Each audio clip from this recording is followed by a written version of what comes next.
Hello. Today we're stepping into the world of powerful mafia bosses where love, power, and betrayal always go hand in hand. Most people think their life changes with a decision. Mine changed because I missed the 11:42 subway by 30 seconds. Rainwater dripped from the ceiling of the Lexington Avenue station in slow, uneven taps that echoed through the nearly empty platform like a leaking clock counting down to something terrible. My sneakers squeaked against the wet concrete as I hurried down the stairs, clutching my tote bag tighter against my side, my bookstore apron stuffed carelessly inside after another double shift that had left my feet aching and my head pounding. Midnight in Manhattan had a particular kind of loneliness to it. Not silence exactly. The distant scream of trains, the hum of flickering fluorescent lights, a drunk man laughing somewhere too far away to see. But underneath all of it was exhaustion, the kind that settled into your bones when you were 26 years old, juggling nursing school applications, overdue rent, and a future that kept slipping 1 inch further away every month. I checked the subway board overhead and groaned softly. Downtown, 6 train delayed 12 minutes. Of course it was. I leaned against one of the cold steel pillars and rubbed my eyes hard enough to see stars. My reflection stared back at me from the dark train window across the tracks. Pale skin, damp blonde hair escaping my ponytail. Smudged mascara beneath tired blue eyes. I looked exactly how I felt, drained. Behind me, a little boy laughed suddenly, the sound bright and unexpected in the empty station. I turned instinctively. A woman stood near the edge of the platform, holding the hand of a child who couldn't have been older than 5. He wore a tiny yellow raincoat and rain boots that flashed red every time he bounced on his heels. "Mommy, the train's coming," he whispered loudly, like it was the most exciting thing in the world. The woman smiled weakly but looked exhausted herself, dark circles under her eyes, one hand clutching her purse against her chest like she was afraid someone might snatch it away. I gave her a small, sympathetic smile. New York women had a silent language with each other sometimes. Survival recognized survival. The wind changed suddenly. Warm air rushed through the tunnel ahead.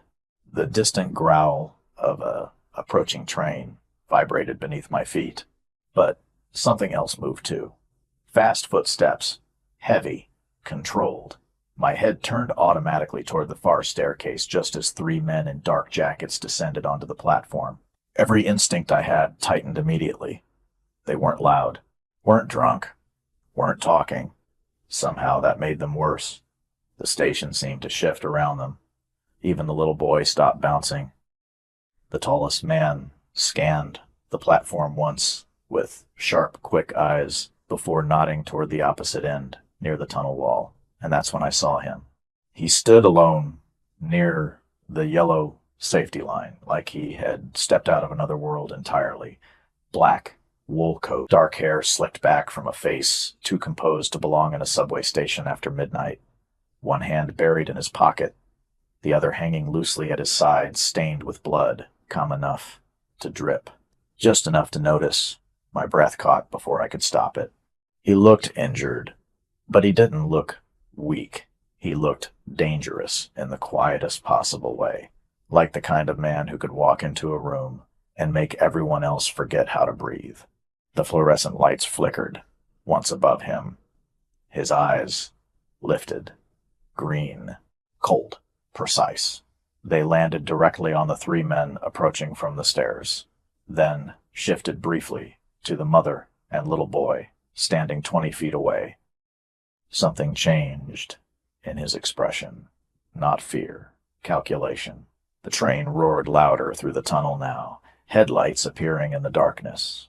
Around me, people instinctively moved closer to the platform edge. Everyone except him. He remained perfectly still. One of the approaching men reached inside his jacket. My stomach dropped instantly. Maybe it was instinct. Maybe survival. Maybe every warning story women tell each other about danger in empty places. But suddenly the entire station felt wrong. The little boy tugged on his mother's sleeve and pointed toward the arriving train. "Mommy, look." Then everything happened too fast. The stranger near the tracks moved sharply for the first time, his gaze snapping toward the tunnel entrance behind me. One of the men shouted something I couldn't understand over the screeching brakes. Another reached forward, aggressively. People started turning, confused, alarmed. My pulse slammed hard against my ribs. The train exploded into the station in a rush of steel and wind powerful enough to whip my hair across my face. The little boy lost his grip on his mother's hand. I saw it happen in fragments. Tiny, red rain boots slipping on wet concrete, the mother lunging forward, the crowd shifting suddenly in panic, and one of the dark-jacketed men moving far too quickly toward the stranger with blood on his hand. Then I saw the flash. Small, metallic, wrong. My body moved before my brain caught up. Maybe because the little boy was directly there. Maybe because the stranger turned at the exact same second. Maybe because some part of me understood that something irreversible was about to happen. I lunged forward through the chaos, just as the station lights flickered overhead again. The stranger's eyes widened for the first time as I crashed into him hard enough to throw us both sideways. Then came the sound. Sharp, deafening, followed instantly by pain exploding through my shoulder, like fire tearing through skin. My breath vanished. The world tilted violently beneath me. I heard someone screaming, maybe me, maybe the mother. The platform spun into blurred lights and roaring steel as my knees buckled beneath me. Strong arms caught me before I hit the ground completely. The stranger, his hand locked around my waist with terrifying strength, while the other pressed hard against my shoulder. Warm blood soaked through my coat instantly between his fingers. His face hovered inches from mine now. Too close. Too intense. Rainwater clung to the dark strands of hair falling over his forehead. But it was his eyes I couldn't look away from. Green. Sharp enough to cut glass. And suddenly no longer cold. "Stay with me," he said quietly. His voice carried the faint, rough edge of an Italian accent wrapped in absolute control. Around us, people shouted. Footsteps thundered. Somewhere in the station, a child cried hysterically, but all I could hear was him. He looked down at the blood spreading across my coat, then back into my eyes with something dangerously close to fury. "No one touches what's mine," he whispered. And that was the exact moment I realized the stranger I had just saved was not a stranger at all. He was the kind of man entire cities feared by name. Pain does strange things to time. Seconds stretch. Sounds bend. Faces blur at the edges, like rain against glass. I remember the subway lights above me flickering white and gold while someone shouted for an ambulance. I remember the sharp metallic smell in the air mixed with damp concrete and train smoke. But more than anything, I remember the man holding me, his arm locked around my back with terrifying steadiness while chaos exploded around us. "Look at me," he ordered quietly. Not loudly, not desperately. Somehow that made it worse. I tried to focus on his face, but my vision kept slipping sideways. The station spun in fragments around him. Black coats, flashing emergency lights at the far staircase. The little boy crying somewhere behind us. My shoulder burned so badly it felt detached from the rest of my body. "I cannot," I whispered, though I was not even sure if the words came out clearly. His jaw tightened instantly. One of the men from earlier rushed toward us through the crowd. Up close, he looked even larger than I realized before, broad shoulders straining beneath a dark suit soaked with rainwater. "Sir, we need to move now," he said sharply. "Sir, not Mr., not Damien, just sir." The stranger's eyes never left mine. "Get the car ready," he replied calmly, "and clear the station." The larger man hesitated for half a second before nodding once and disappearing back into the crowd. Around us, people were already backing away instinctively, like some invisible force pushed them aside. I heard police radios somewhere near the entrance. More footsteps thundered down the stairs. Yet somehow no one came close to him. No one touched him. The realization crawled slowly through the fog in my head. Everyone here was reacting to this man. Even the police. His hand pressed harder against my bleeding shoulder, and pain ripped another broken breath from my chest. "Stay awake, Claire." My pulse stumbled. I stared at him through blurred vision. "How do you know my name?" For the first time, something almost human flickered across his face. Not softness exactly. Awareness. "Your bookstore apron has your name stitched on it."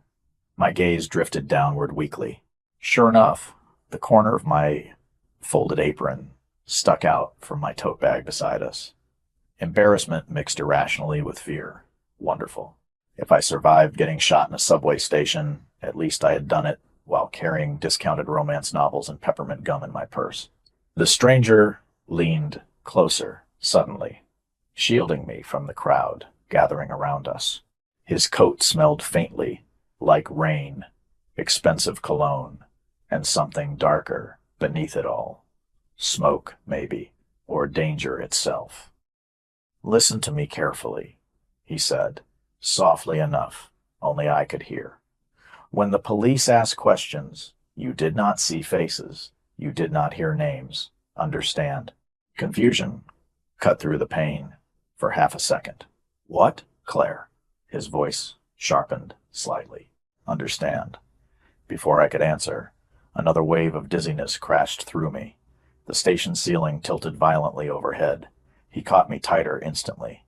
Somewhere nearby, paramedics finally arrived, pushing through the crowd with equipment bags swinging at their sides. Relief should have hit me. Instead, I saw the stranger's entire posture change. Controlled. Colder somehow. Like walls slamming back into place behind his eyes. One of the paramedics crouched beside me quickly. "Ma'am, can you hear me?" I nodded weakly. "We need pressure here," the paramedic said, reaching for my shoulder. The stranger's hand remained exactly where it was. The medic glanced up impatiently. "Sir, I need you to move." Their eyes met. The air shifted instantly. I felt it even half-conscious. The paramedic swallowed visibly before looking away first. "Please," he corrected more quietly. The stranger released me with terrifying slowness, like he hated every inch of distance forming between us. Cold rushed over me immediately where his arm had been supporting my back. The medic replaced his hand against my shoulder while another checked my pulse and blood pressure. Questions blurred together above me. Name, age, allergies. Was I losing consciousness? Did I know what day it was? I answered automatically while my gaze kept drifting back toward the stranger standing only a few feet away. Police officers had arrived, now near the station entrance, but none approached him directly. Instead, they spoke quietly with the men in dark coats surrounding him. One officer actually lowered his head slightly while speaking to him. Respect or fear, maybe both. The stranger finally looked toward me again, just as the paramedics lifted me carefully onto the stretcher. For one impossible second, the entire station noise faded behind the weight of his gaze. Green eyes, sharp enough to slice through confusion itself.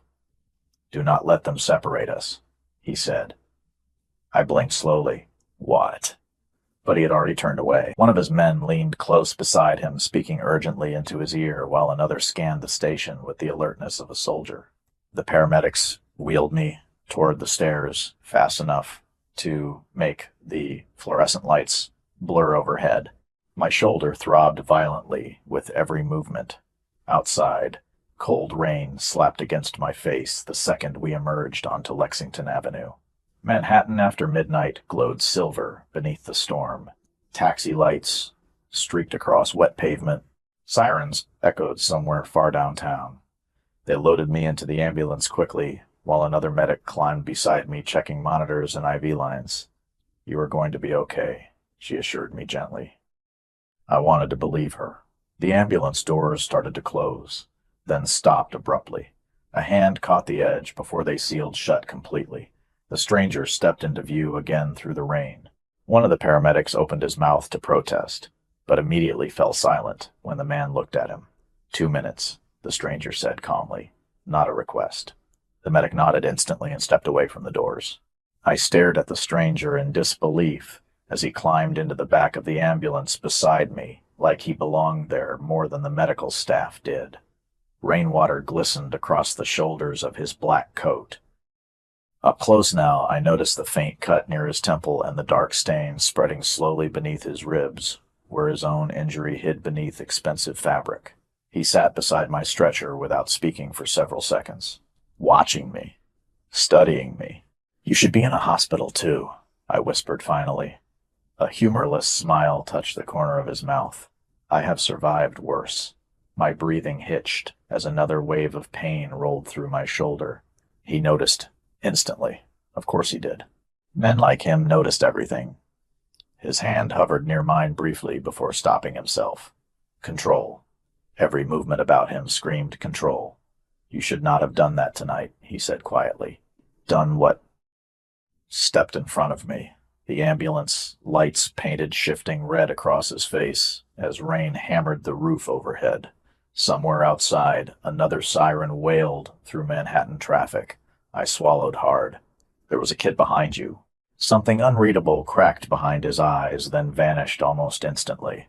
"Still," he murmured, "people do not take bullets for strangers anymore." The medic outside shouted something about traffic clearance. The stranger glanced toward the ambulance doors before looking back at me one final time. "Get some rest, Claire Bennett." My pulse stumbled again. I never told him my last name. Fear slid cold through my chest, stronger than the pain medication beginning to cloud my head. He saw the realization hit me, saw the panic. Yet somehow his expression only softened slightly.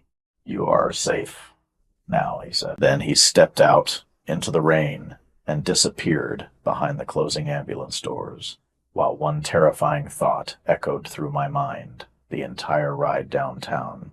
Safe from who exactly? Hospitals at 3 a.m. do not feel real. The lights are too bright. The hallways too quiet. Time stops behaving normally inside them. I woke to the steady beep of a heart monitor and the faint smell of antiseptic hanging in cold air. For one disoriented second, I thought I had fallen asleep, studying at the bookstore cafe again. Then pain tore through my shoulder the moment I tried to move. A sharp breath escaped me before I could stop it. "Easy." The voice came from somewhere beside the bed, low, calm, familiar. My eyes snapped open fully. Damian Moretti sat in the chair near the hospital window like he had been there for hours. Black dress shirt, sleeves rolled neatly to his forearms. Dark tie, loosened slightly beneath the open collar. The city lights behind him painted Manhattan in silver and gold through rain-streaked glass, but somehow the room still felt darker with him inside it. My pulse monitor immediately sped up. His gaze flicked toward the machine once, before returning to me. "Your shoulder is going to hurt for a few days," he said quietly. "The doctor says the bullet passed clean through without damaging the joint." My throat felt dry. "You are still here." One corner of his mouth moved slightly. Not quite a smile. "You sound surprised." Because normal strangers did not sit beside hospital beds at 3 a.m. looking like they owned the building. Because normal strangers did not make police officers nervous with a single glance. Because normal strangers definitely did not know my full name before I ever gave it to them. I swallowed carefully. "Who are you?" Silence settled between us for a moment, broken only by rain tapping softly against the glass. Damian leaned back slightly in the chair, one ankle crossing over the opposite knee with controlled ease. Every movement about him looked practiced, deliberate. "Someone you should stay away from," he answered finally. "That is not really an answer. It is the safest one." Frustration sparked weakly through the lingering haze of pain medication. I almost died in a subway station because of whatever happened tonight. I think I deserve a better explanation than that. Something flickered across his face, then disappeared so fast I almost missed it. Guilt, maybe, or anger directed inward. Hard to tell with men like him. His eyes drifted briefly toward my bandaged shoulder before returning to mine again. You were never supposed to be involved. The words sent a chill through me stronger than the hospital air conditioning. Involved in what exactly? Before he could answer, the hospital room door opened abruptly. A doctor stepped inside carrying a clipboard and stopped immediately upon seeing Damien sitting there.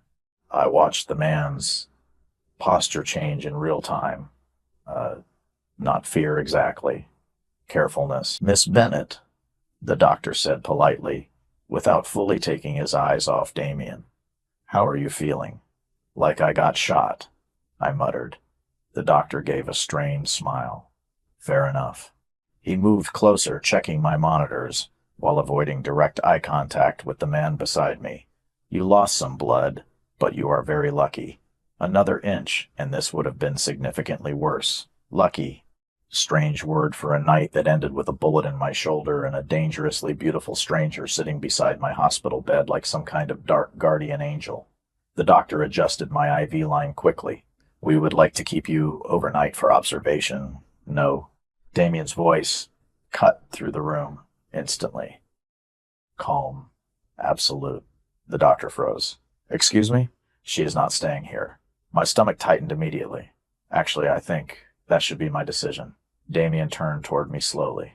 The city lights behind him caught the sharp line of his jaw, and for one impossible second, I understood why dangerous men in old movies always looked so terrifying in silence.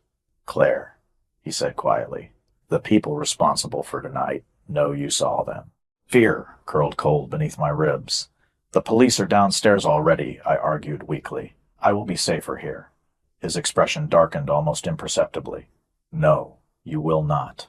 The certainty in his voice frightened me more than the words themselves. The doctor cleared his throat awkwardly. Miss Bennett, if there are security concerns, perhaps we can arrange. No hospital security team is equipped to handle this situation. Damien interrupted without raising his voice once. The doctor went silent immediately. I stared between them in disbelief. Why is everyone acting like you are in charge?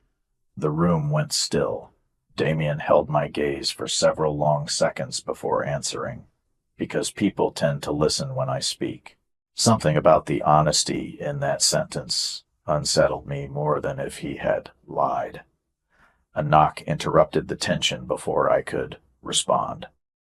The large man from the subway stepped inside carrying a garment bag and immediately scanned the room with alert, dark eyes. The car is ready, he said quietly. Damien nodded once. Give us a minute. The man hesitated briefly before leaving again. My heart started beating harder against my ribs. I am not going anywhere with you. You do not have a choice. Anger flared instantly despite the pain. That is not how this works. Damien leaned forward, slowly resting his forearms against his knees, closer now. Intense enough to steal air from the room itself. Claire, listen carefully to me. His voice lowered. The men at the subway tonight were not random criminals. They were looking for me. Now they know your face. A cold knot tightened in my stomach. Why? Because you stepped between me and a bullet. The room suddenly felt too small, too bright. My breathing shallowed slightly as the full reality finally started settling into place. This was bigger than one subway incident, bigger than police reports and emergency rooms. Somewhere outside this hospital room existed people dangerous enough to make trained doctors nervous and police officers step aside. And Damien Moretti stood directly in the center of it all. Who are you? I whispered again. This time he answered. Damien Moretti. The name hit the air heavily. Familiar somehow. Like hearing the title of a book everyone else had already read except me. My brows pulled together, weakly. Should that mean something to me? A humorless smile touched his face. Usually it does. Before I could ask another question, the television mounted silently in the corner of the room shifted to breaking news coverage. The volume was low, but the headline at the bottom of the screen froze my blood instantly. Shooting at Lexington Avenue subway station, possibly connected to organized crime investigation. Then a photograph appeared beside the anchorwoman. Sharp green eyes, dark suit, cold expression. Damien. My pulse monitor began screaming faster immediately. Oh my God, I breathed. The anchorwoman continued speaking softly from the television. Businessman Damien Moretti was reportedly present during tonight's incident. Although authorities declined further comment, I turned toward him slowly. Businessman? His expression remained unreadable. That is one way to describe me. Rain hammered harder against the windows now. Somewhere far below us, Manhattan traffic blurred through wet streets, glowing red and white beneath the storm. I stared at the television again, then back at the man sitting beside my bed. Every warning instinct I possessed screamed at me to run. But another terrifying realization hit me at exactly the same time. Damien Moretti was not the thing I needed protection from. He was the thing protecting me from something worse. The first thing I noticed when they moved me out of the hospital was the silence. Not normal silence, expensive silence. The kind created by thick glass windows, polished marble floors, and people trained not to speak unless necessary. Rain still fell over Manhattan when the black SUV carried me through streets, glowing silver beneath streetlights. But inside the vehicle, everything felt insulated from the rest of the world. Warm leather seats, soft, instrumental music, barely audible through hidden speakers. The faint scent of cedar and smoke lingering in the air. Across from me, Damien Moretti sat with one hand resting against the steering wheel, while the city blurred behind him in streaks of light. He drove himself. Somehow that unsettled me more than having a driver would have. Men like him were supposed to sit in the back, while everyone else handled the danger. But Damien looked like the type who trusted very few people with control. My shoulder throbbed steadily beneath fresh bandages every time the SUV turned a corner. Pain medication dulled the sharpest edges, but exhaustion still dragged heavily through my body. I stared out the tinted window, watching familiar streets disappear farther downtown. Where are we going? Damien kept his eyes on the road. Somewhere secure. That is not an address. It is enough for tonight. Frustration simmered weakly beneath my exhaustion. You cannot just decide to remove me from a hospital because you think it is safer. I did not remove you because I think it is safer. His voice remained calm. I removed you because it is. I folded my arms instinctively before immediately regretting the movement when pain shot through my shoulder. Damien noticed instantly. Of course he did. One hand tightened slightly against the wheel before relaxing again. Do not do that, he said quietly. Do what? Pretend you are not hurting. My throat tightened unexpectedly. Strange how concern sounded different, coming from someone dangerous. Sharper somehow, more deliberate. Outside, traffic thinned as the SUV crossed farther toward the Upper East Side. Towering buildings rose into the rain, dark sky like steel cliffs, reflecting white and gold from passing headlights. The city looked colder, after midnight, harder. I still do not understand why this is happening, I admitted softly. I was just trying to help. Damien finally glanced toward me briefly at a red light. Green eyes steady, controlled. That is exactly why this is happening. Before I could respond, his phone buzzed through the car speakers, the screen illuminated with a single name. Luca. Something shifted in Damien immediately. Not weakness. Softer than that. Human. He pressed the answer button through the dashboard controls. What is wrong? He asked instantly. A small, nervous voice answered through the speakers. Uncle Damien, the child from the subway. Recognition hit me immediately. Damien's posture eased, almost imperceptibly. I am here, Luca, Sophia said. There were police outside the building. Everything is fine. Did they hurt you? Silence lingered for half a second too long. No. The boy hesitated again. Did someone get hurt because of me? Damien's grip tightened on the wheel. No one blames you for tonight. The ache in my chest surprised me. Hearing fear in a child's voice always did something to me. Maybe because fear sounded the same at every age. Will you come home soon? Luca asked quietly. Damien looked briefly toward me again before answering. Yes. And Luca? Yeah. Do not leave your room until I get there. The line went silent after a soft agreement. Damien ended the call without another word. I stared at him openly now. That was, the little boy from the subway. He nodded once. My nephew. Something about the answer rearranged pieces inside my head unexpectedly. Dangerous men were not supposed to sound gentle with children. They were not supposed to reassure scared little boys in quiet voices while driving through Manhattan rainstorms at 2 in the morning. He seemed scared. Damien's expression darkened slightly. He has reason to be. I looked down at my bandaged shoulder. Apparently so do I. The SUV finally slowed before massive iron gates illuminated beneath soft security lights. My pulse stumbled immediately.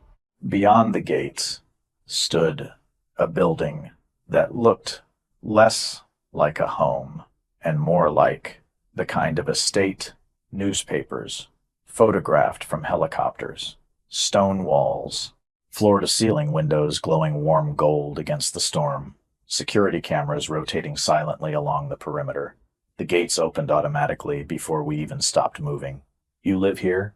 Damien parked beneath a covered entrance, where 2 men in dark coats immediately stepped forward. For now, that answer somehow felt more unsettling than if he had simply said yes. One of the men opened my door instantly, while another handed Damien an umbrella without speaking. Everything about this place moved with frightening precision, like a machine built around one man. Damien came around to my side before I could attempt getting out alone. Rain hammered loudly against the stone driveway beyond the covered entrance, while cold wind curled through the air. I can walk, I muttered automatically when he reached toward me. I know, but he still placed one steady hand carefully against my lower back, guiding me forward anyway. Warmth spread unexpectedly through my chest at the contact. Not romance, not attraction. Something more dangerous than that. Safety. Inside, the mansion swallowed sound immediately. Black marble floors reflected chandelier light overhead, while enormous windows framed the storm outside like moving paintings. Everything smelled faintly of cedarwood and expensive whiskey, and my wet sneakers suddenly felt painfully out of place against polished stone. A woman in her late 50s appeared almost instantly from a nearby hallway. Silver threaded through her dark hair, gathered neatly at her neck, and despite the elegant black dress she wore, something maternal softened her entire presence. Her eyes landed on my bandaged shoulder immediately. "Madonna," she whispered. "She is hurt." Damien removed his coat without looking away from me. "Sophia, this is Claire Bennett." The woman moved closer at once. Poor thing. Before I could respond, she gently touched my uninjured arm with surprising warmth. "Come. You need tea and rest immediately." I blinked in confusion. Somehow I expected armed guards and interrogations, not tea. Damien handed his coat to one of the waiting men before speaking quietly to Sophia in Italian, too fast for me to understand. Her expression changed instantly halfway through his sentence. Concern. Real concern. She looked back toward me more carefully after that. "The blue room is ready," she said softly. Damien nodded once, then his gaze returned to me fully for the first time since entering the house. "You will stay here tonight." It should have sounded controlling. Maybe it was. But exhaustion dragged too heavily through my body to argue properly anymore. "And tomorrow?" I asked quietly. Damien held my gaze for several long seconds, while thunder rolled faintly outside beyond the mansion walls. "Tomorrow," he said softly, "we figure out who wants you dead, because you saved my life." Sleep should have come easily, after everything that happened. Blood loss, pain medication, emotional shock, but fear keeps strange hours. I lay awake beneath impossibly soft blankets, staring at the ceiling of a bedroom larger than my entire apartment, while rain slid quietly against floor-to-ceiling windows overlooking Manhattan. Somewhere below, the city still moved in distant streams of white headlights and glowing buildings, but inside Damian Moretti's mansion, everything felt suspended outside normal time. The Blue Room, as Sophia called it, looked like something from an old luxury hotel. Dark wood walls, a fireplace glowing softly near the sitting area, fresh flowers arranged beside the bed like someone expected injured women to appear regularly in the middle of the night. Even the air smelled expensive somehow. Cedar wood and linen and faint traces of lavender drifting from the sheets. None of it felt real. My shoulder pulsed steadily beneath clean bandages every time I shifted beneath the covers. The doctor Damien brought to the house had checked the wound again almost immediately after we arrived. Quiet man, gray hair, calm hands. He barely looked surprised, treating gunshot injuries inside a billionaire's mansion at 2 a.m. That alone should have terrified me more than it did. A soft knock interrupted the silence near midnight. Before I could answer, the door opened slightly, and Sophia stepped inside carrying a silver tray. Tea steamed gently beside a small bowl of soup that smelled rich and comforting enough to make my stomach ache with sudden hunger. "You need to eat," she said softly. "The medication is strong." I pushed myself upright, slowly, against the pillows, trying not to wince. Sophia noticed anyway. She noticed everything. "Men," she muttered under her breath while setting the tray beside me. "Always chaos. Never caution." A small laugh escaped me unexpectedly. It hurt my shoulder immediately. "You sound like you have known Damien a long time." Sophia's expression softened as she adjusted the blanket near my arm with practiced care. "Since he was younger than Luca." Something in her voice carried affection, layered over exhaustion, like loving someone dangerous required permanent patience. I hesitated before asking quietly, "Is he really as bad as the news says?" Sophia went still for half a second. Then she handed me the tea carefully before answering. "People fear power when they do not understand it. Not exactly a yes, not exactly a no, either." I wrapped both hands carefully around the warm mug while thunder rolled faintly outside beyond the windows. "That sounds like something someone says when the answer is complicated." A sad smile touched her face.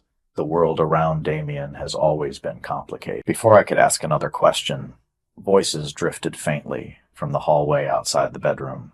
Male voices, tense. Sophia noticed my expression immediately. "Stay here," she said gently. Then she crossed the room and closed the bedroom door more firmly behind her on the way out. Silence settled again after she left, but now curiosity kept sleep even farther away. I carefully slid from the bed despite the protest in my shoulder and moved slowly toward the doorway. Cold marble pressed beneath my bare feet as I cracked the door open slightly. The hallway beyond glowed dimly beneath soft golden lights. Downstairs, voices echoed sharply from somewhere near the entrance hall. I could not hear every word clearly, only fragments drifting upward through the mansion. "The Russians are already moving people across Brooklyn. Then move ours first." Damien's voice, calm, controlled. And the witness, another voice this time, older. She was seen at the station. Silence followed for one dangerous second too long. Then Damien answered quietly enough to send chills down my spine. "Claire Bennett is not a witness. She is under my protection." Protection. The word should have comforted me. Instead, it settled heavily inside my chest. Because men like Damien did not protect people casually. Men like Damien claimed things, controlled them, kept them close. Another voice spoke lower this time. "You are getting emotionally involved." The air changed instantly downstairs. Even from halfway across the mansion, I felt it, cold, Sharp. Dangerous. Watch your next sentence carefully, Damien said softly. Silence followed, long enough to make my pulse climb. I stepped back from the doorway immediately before anyone upstairs could notice me listening. My shoulder throbbed harder now from standing too long, but adrenaline kept exhaustion at bay. Emotionally involved, the words echoed unpleasantly in my mind while I returned carefully toward the bed. Before I could climb back beneath the blankets, another sound stopped me completely. Small footsteps, padding softly outside the room. Then the door creaked open, just enough for a little face to peek through. Luca. His tiny yellow subway raincoat was gone, now replaced by dark blue pajamas, slightly too big for him. His green eyes widened slightly when he saw me standing. You should not be out of bed, he whispered seriously. I stared at him in surprise, before laughing softly, despite myself. I think that is my line. He stepped into the room, carefully clutching a stuffed wolf beneath one arm. Up close, he looked even younger than I remembered from the subway station. Pale skin, dark curls, still damp from a bath. But his eyes carried something older inside them. Fear, maybe. The kind children learned too early when the adults around them lived dangerous lives. Sophia said, "You got hurt because of me." My chest tightened immediately. No. I crouched, carefully despite my protesting shoulder, so we stood closer at eye level. None of tonight was your fault. Luca looked unconvinced. Uncle Damien was angry. I do not think he was angry at you. The little boy stared down at the stuffed wolf in his hands for several seconds before speaking again. He gets scary when people he loves get hurt. The room suddenly felt much quieter. Does that happen a lot? Luca shrugged slightly. Only when he is afraid. Afraid. The word sounded wrong, attached to Damien Moretti somehow. Impossible, almost. Men like him inspired fear. They did not feel it. Footsteps approached quickly outside before the door opened wider again. Damien appeared instantly, dark tie gone now. Shirt sleeves still rolled up, exposing strong forearms, marked faintly by old scars beneath the warm hallway lights. His eyes moved first to Luca, then to me, standing beside the bed. Relief flickered across his face so fast I almost missed it. Luca. His voice remained calm, but something underneath it tightened. You should be asleep. The little boy lowered his head immediately. I wanted to see if she was okay. Damien's gaze shifted toward me again, intense enough to steal warmth from the air itself. She should be resting. Luca nodded guiltily before moving toward the door. Halfway there, he paused suddenly and looked back at me. You were brave tonight. Then he disappeared into the hallway before I could answer. Silence settled heavily behind him. Damien remained near the doorway, watching me too closely for comfort. You should not be standing, he said finally. Apparently nobody in this house thinks I can survive 5 minutes without supervision. A faint shadow of amusement touched his face before vanishing again. Then his eyes lowered briefly toward the edge of my oversized sleep shirt, where fresh white bandages showed beneath the collar near my shoulder. His expression darkened instantly. Does it hurt? Strange question. Softly asked. Dangerous men were not supposed to sound gentle at 2 a.m. while standing barefoot in hallway light. I swallowed carefully. A little. Damien stepped closer then, slow enough to give me time to move away if I wanted. But I did not. That realization frightened me more than anything else tonight. His hand lifted briefly toward my injured shoulder before stopping inches away like he physically restrained himself from touching me. You should have let me die in that station, he murmured quietly. My breath caught instantly. Do not say that. Green eyes locked onto mine. Heavy, unreadable. Claire, he said softly, you have no idea what saving me is going to cost you. Morning inside, Damien Moretti's mansion arrived without sunlight. Thick gray clouds hung over Manhattan, turning the floor-to-ceiling windows into mirrors of rain and steel instead of sky.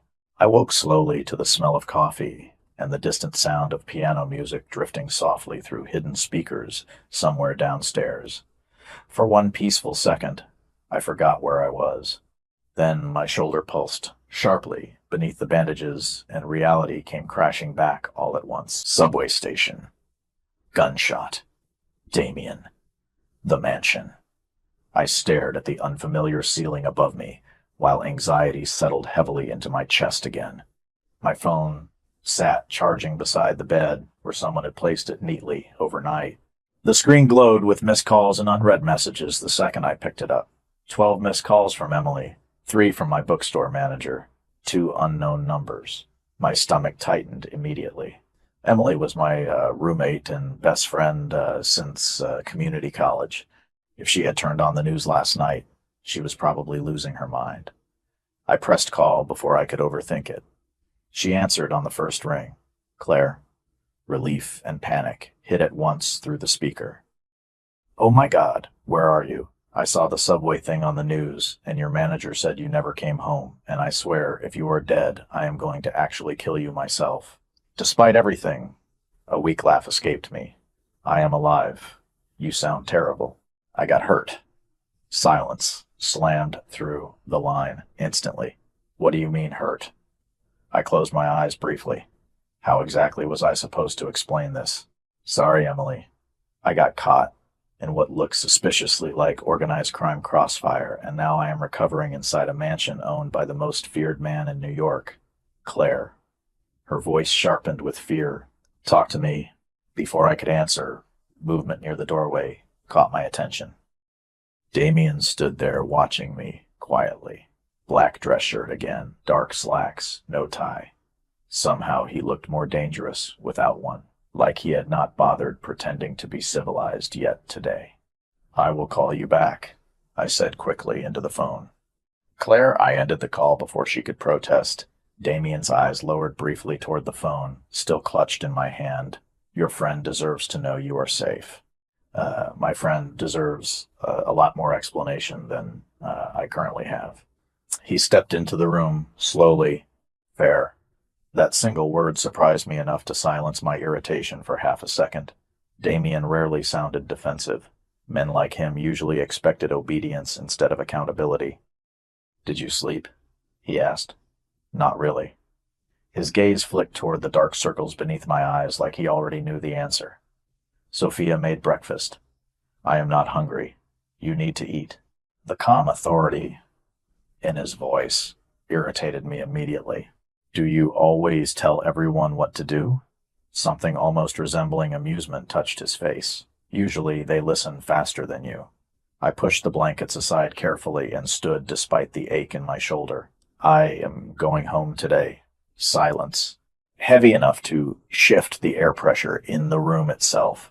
Damien did not move, did not blink. No, just one word. Quiet. Absolute. Anger. Flared instantly through my exhaustion. You cannot keep me here. I can keep you alive here. That is not the same thing.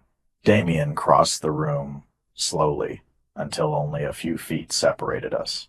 Too close. Everything about him felt too close lately. His height, his attention, the way he looked directly at me like he could see every thought I tried hiding. Claire, he said quietly, the men responsible for last night have already started searching hospitals.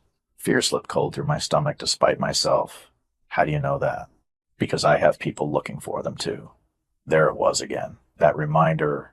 Damien existed in a world where men searched for enemies before sunrise, and doctors made house calls to private mansions without asking questions.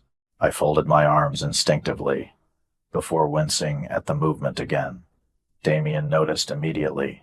His eyes darkened slightly. Sit down before you reopen the wound.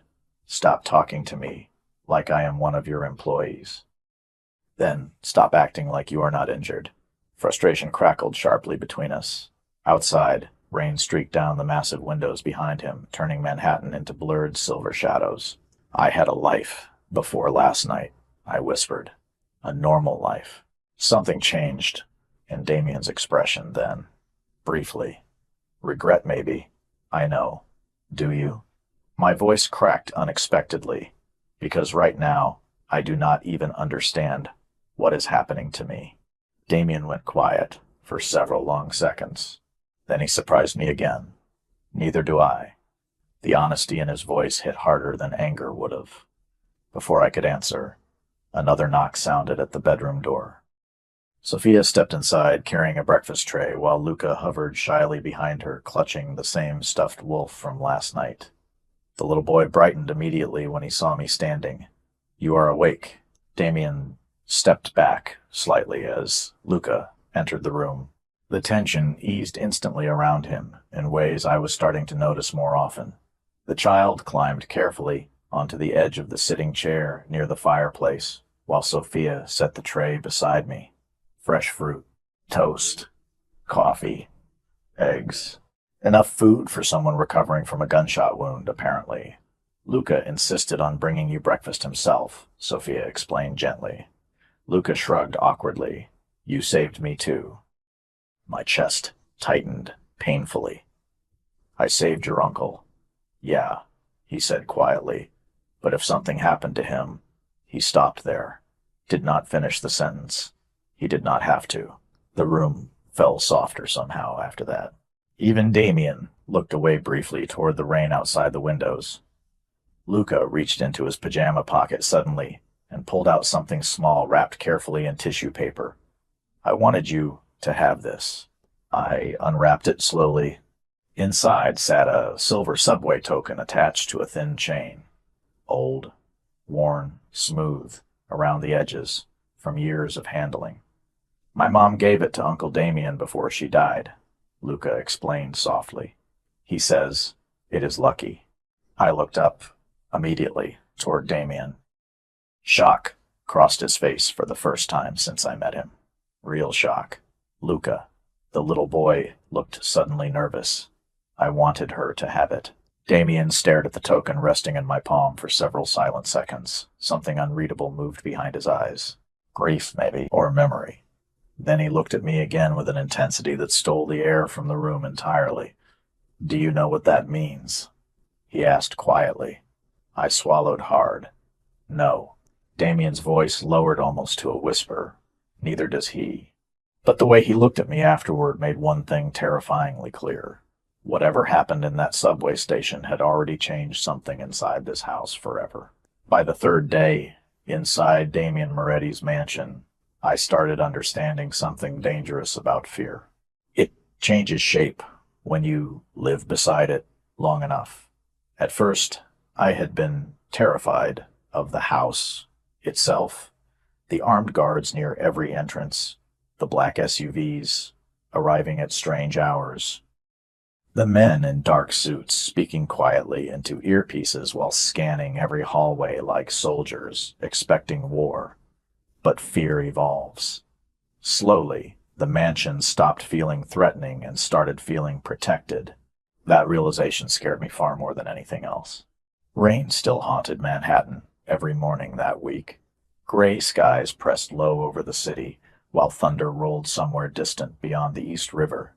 I sat, curled carefully into one of the oversized library chairs near the mansion's fireplace, with a blanket around my shoulders and a book open in my lap that I had not actually read a single page of in 20 minutes. My shoulder still hurt, though less sharply now. The bruising had spread beneath my skin in deep shades of purple and blue along my collarbone, and every movement reminded me how close everything came to ending differently in that subway station. Across the room, Luca sat cross-legged on the floor building a tower from black dominoes, while soft jazz played quietly from hidden speakers overhead. "You are cheating," I informed him seriously when he stole an extra piece from the box beside him. Luca looked up immediately with wide green eyes full of fake innocence. "I am adapting strategically." A laugh escaped me before I could stop it. "That sounds exactly like something your uncle would say." "That is because he says it all the time." Luca grinned proudly before adding another domino carefully to the tower. Strange how normal moments could exist inside abnormal places. For almost an hour we stayed there peacefully, while rain tapped softly against the enormous windows overlooking the city. No guns, no fear, no dangerous conversations drifting through hallways, just a little boy building domino towers while I pretended my life had not completely unraveled in less than 72 hours. Then the library doors opened. The room changed instantly. Damien walked inside, still wearing a charcoal gray overcoat, dampened slightly from rain. One hand loosened the knot of his dark tie while the other held his phone against his ear.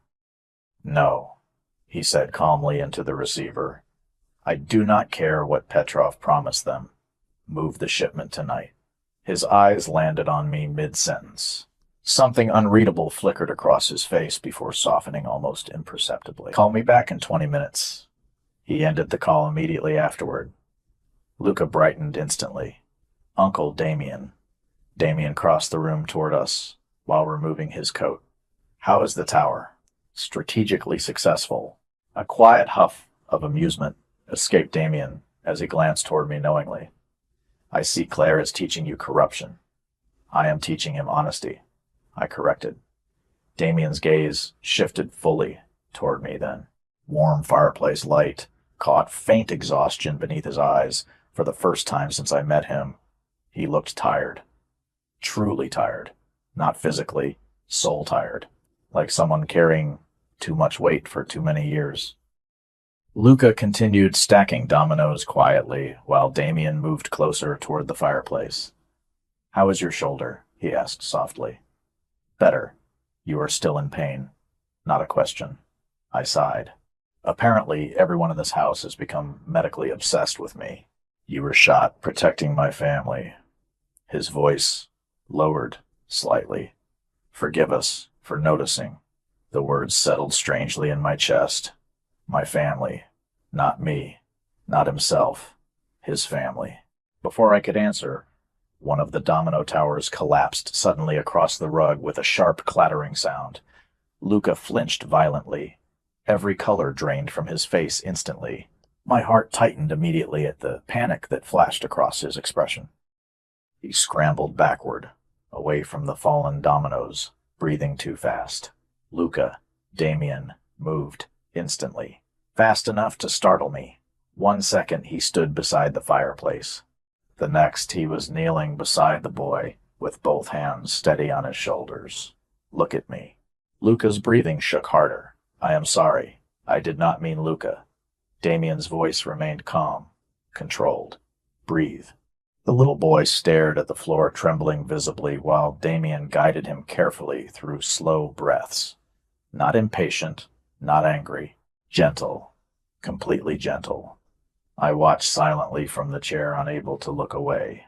This was not the man newspapers described. This was not the cold criminal mastermind television anchors warned people about. This was someone holding a frightened child together, piece by piece, with patience so practiced it hurt to witness.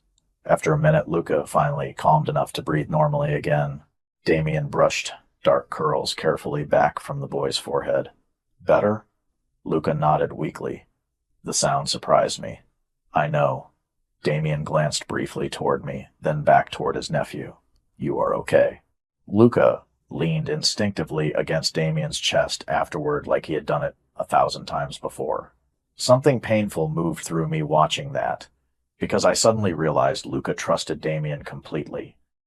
Children always know the truth about people eventually. They know who feels safe, and Luca looked at Damien like the world could end around him, as long as his uncle remained standing nearby. Damien looked up unexpectedly then and caught me staring. Heat rushed instantly into my face. He held my gaze for one impossible second too long before speaking quietly to Luca again. "Why do not you go see if Sophia finished those cookies she promised?" Luca brightened immediately and sprinted from the room, barefoot, moments later. Silence settled softly behind him once the doors closed. Damien remained kneeling beside the fallen dominoes for several seconds before standing slowly. "Loud sounds still affect him sometimes," he explained. "Since his mother died."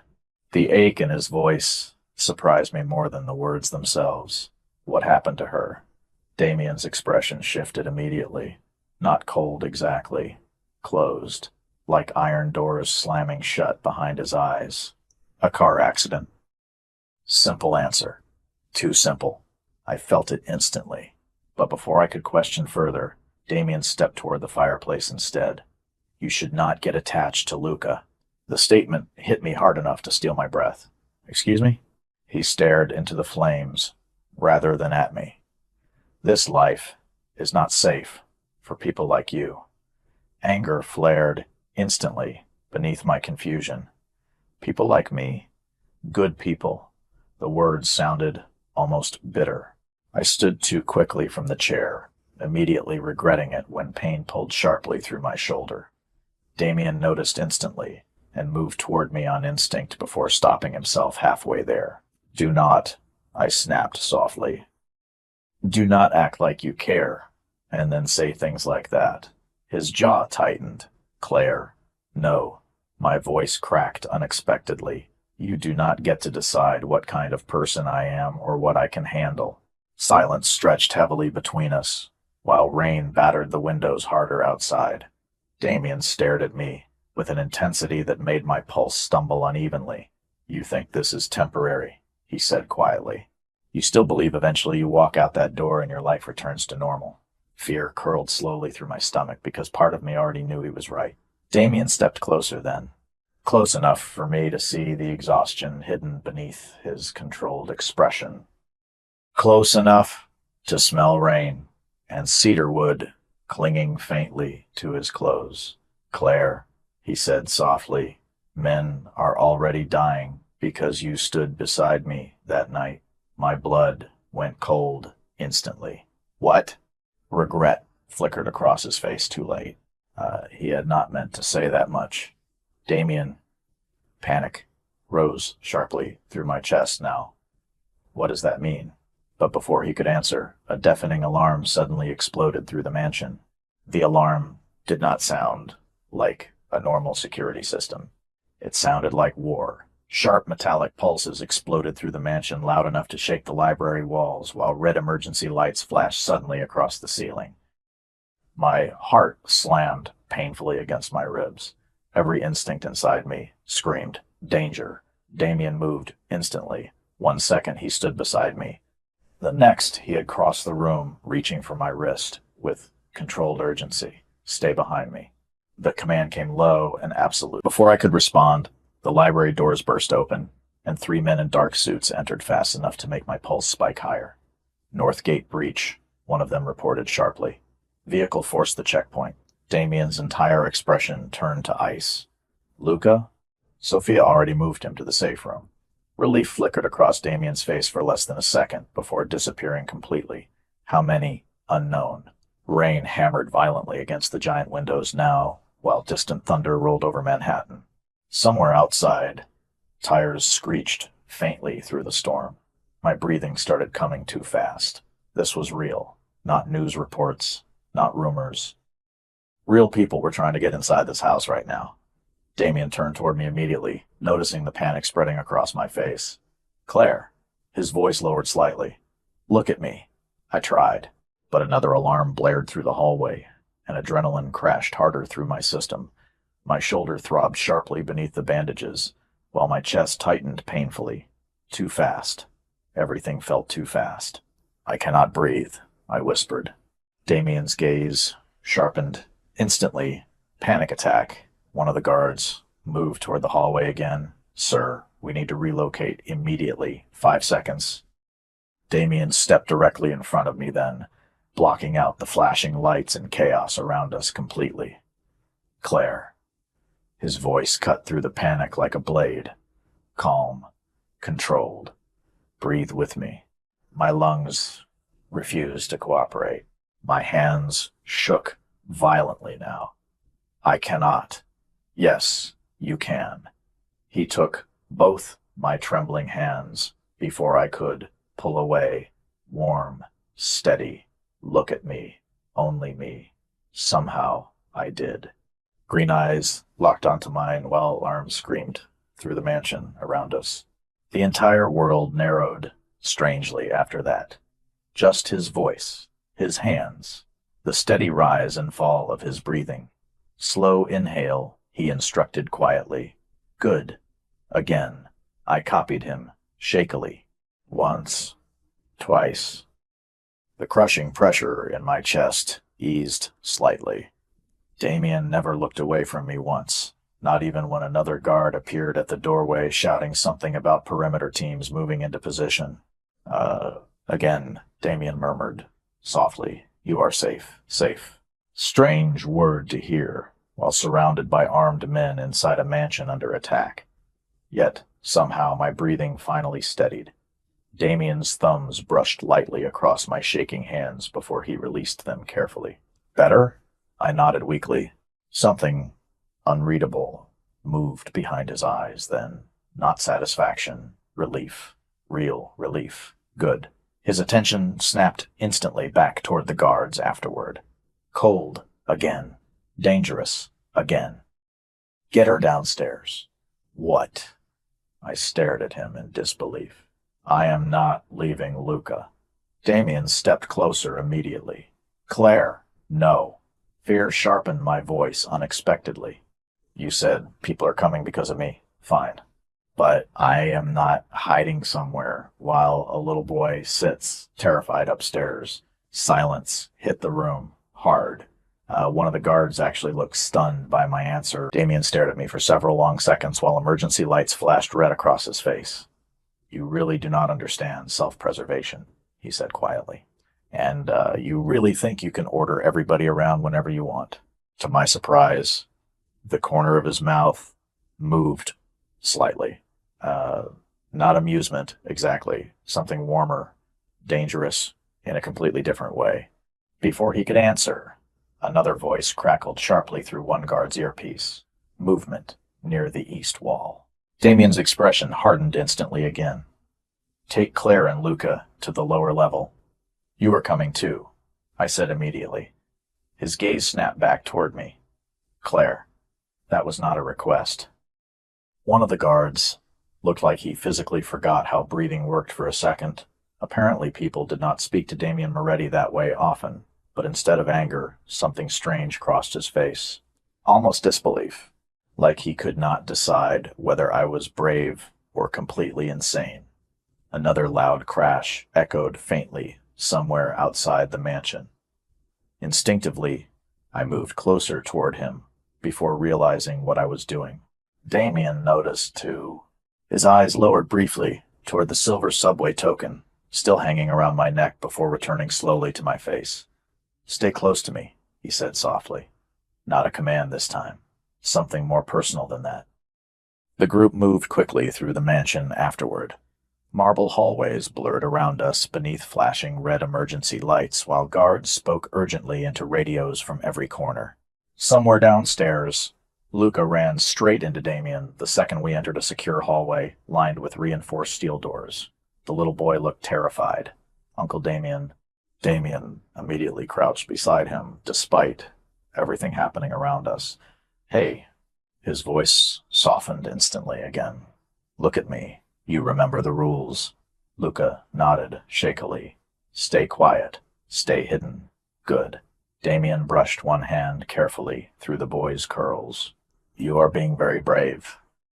My chest tightened painfully, watching them together. Because even now, in the middle of chaos, Damien's first instinct was protecting the people he loved. A woman's voice suddenly echoed through the hallway, speakers overhead. "Perimeter secure. Repeat." False breach confirmed. The entire corridor went still. One of the guards pressed a hand against his earpiece, listening carefully. Then relief visibly loosened his shoulders. "Delivery truck accident outside the north gate," he explained. Security system triggered automatically. Silence followed. Heavy, exhausted silence. My knees almost buckled from the adrenaline crash afterward. Damien noticed immediately and caught my elbow before I lost balance completely. Warm fingers wrapped carefully around my arm. Easy. I let out a shaky breath I did not realize I had been holding. Around us, guards slowly dispersed, while emergency lights finally stopped flashing overhead. Luca clung tighter to Damien's side, looking emotionally exhausted. The little boy's gaze drifted toward me. Then, "Are the bad men gone?" Damien answered before I could. "They were never inside." Luca nodded slowly, but still looked uncertain. I understood the feeling, because the fear had not disappeared from me either. It lingered, beneath my skin now, like cold rainwater. Damien must have sensed it, somehow. He looked down at me, still standing close enough to feel warmth radiating from his body. "You are safe here," he repeated quietly. This time, I almost believed him. Almost. Then one of the guards returned suddenly from the hallway, holding something small wrapped carefully inside a clear evidence bag. "Sir," he said quietly. Security found this near the east gate after the alarm." Damien took the bag instantly. The second his eyes landed on whatever sat inside it, every trace of warmth vanished from his expression. My stomach tightened immediately. "What is it?" Slowly, Damien turned the clear bag toward me. Inside rested a single silver subway token, identical to the one hanging around my neck. The subway token looked harmless, small, worn silver edges. A faded engraving scratched by years of use. But the second Damien saw it inside the evidence bag, something changed in him so completely that even Luca noticed. The little boy moved instinctively closer to my side, while silence spread heavily through the hallway. "Where exactly was this found?" Damien asked quietly. Too quietly. The guard swallowed once, before answering. "Outside the east wall, near the security cameras." Damien's jaw tightened hard enough to sharpen the line of his face beneath the hallway lights. "No fingerprints. None." Another silence followed, dangerous this time. I looked down automatically toward the matching token hanging against my chest. Suddenly, it felt heavier than before. "Why would someone leave that there?" I asked softly. Damien did not answer immediately. His eyes remained fixed on the token inside the bag, like he was staring at a ghost, because someone wanted me to know they were here. A chill slid slowly through my stomach. Luca tugged gently at Damien's sleeve. "Uncle Damien?" Damien blinked once before the coldness disappeared from his expression almost instantly. Not completely. Just enough.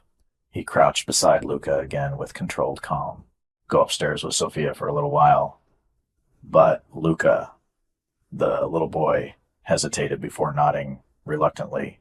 Sophia appeared moments later from the hallway and gently guided him away, though not before Luca looked back toward me nervously. "Do not leave," he whispered. My chest tightened painfully. "I will not."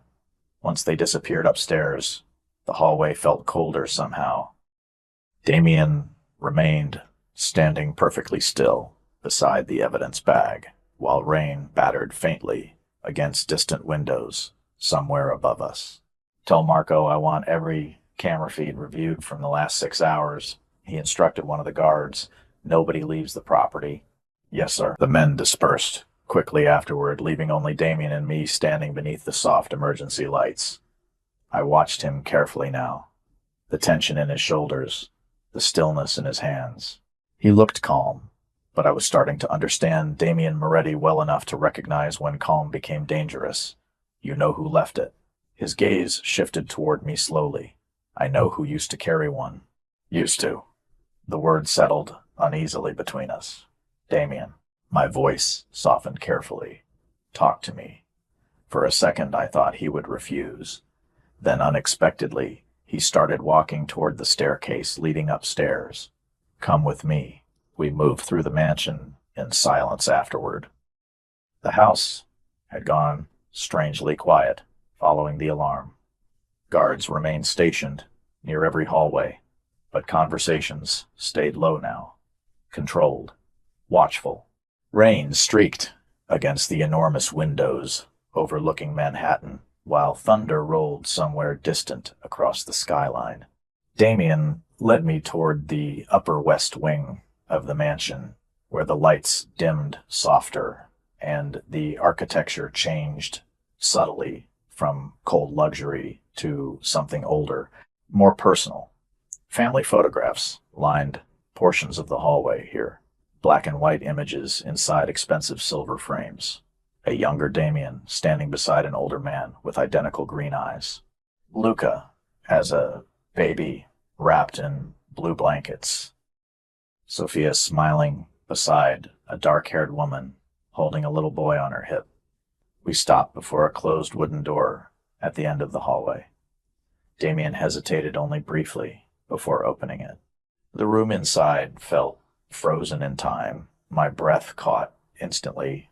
Soft blue walls, shelves filled with books and old vinyl records, a piano near the windows overlooking the city. Everything covered lightly in dust like nobody had truly lived here for years. Damien stepped inside slowly. This was my sister's room. I looked toward him in surprise. Luca's mother?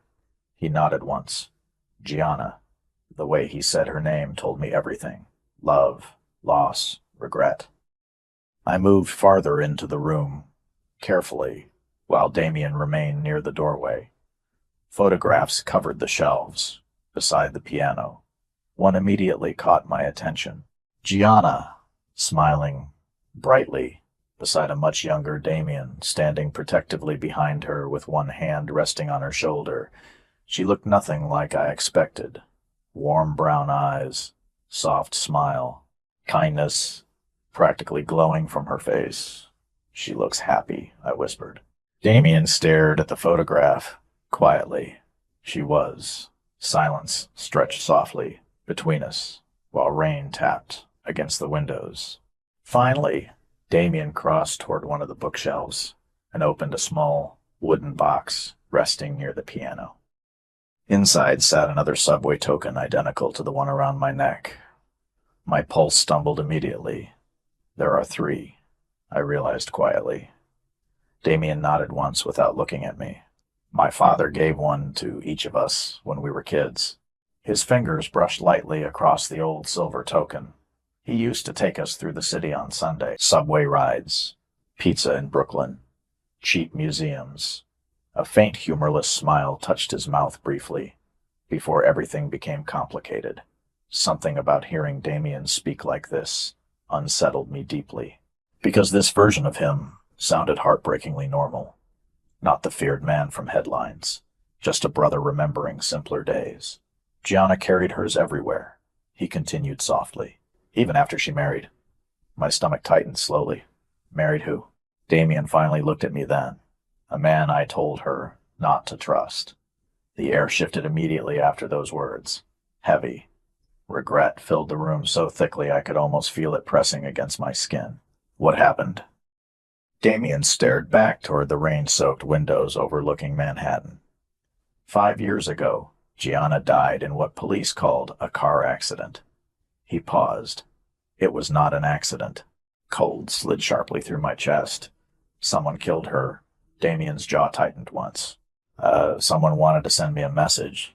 Silence swallowed the room afterward.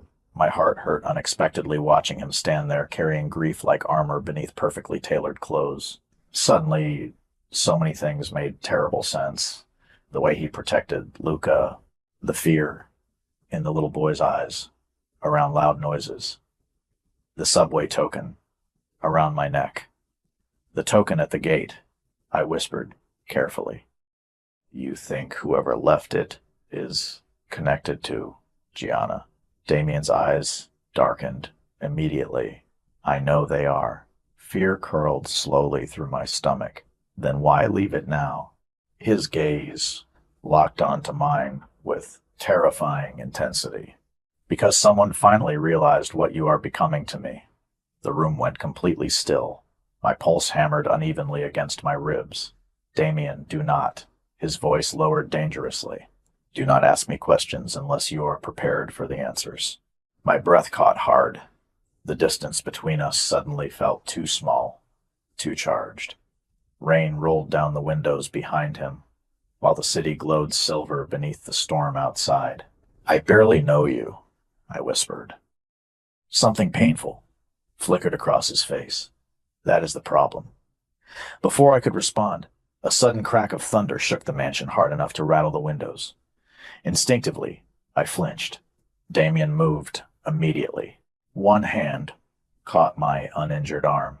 Before I even realized he crossed the room, warm, steady, too close. My breath tangled instantly. He looked down at me with something raw hidden beneath all that control for the first time since I met him. Claire, he said softly, if they are bringing Gianna into this now, his fingers tightened slightly against my arm. It means they are planning to come for you next.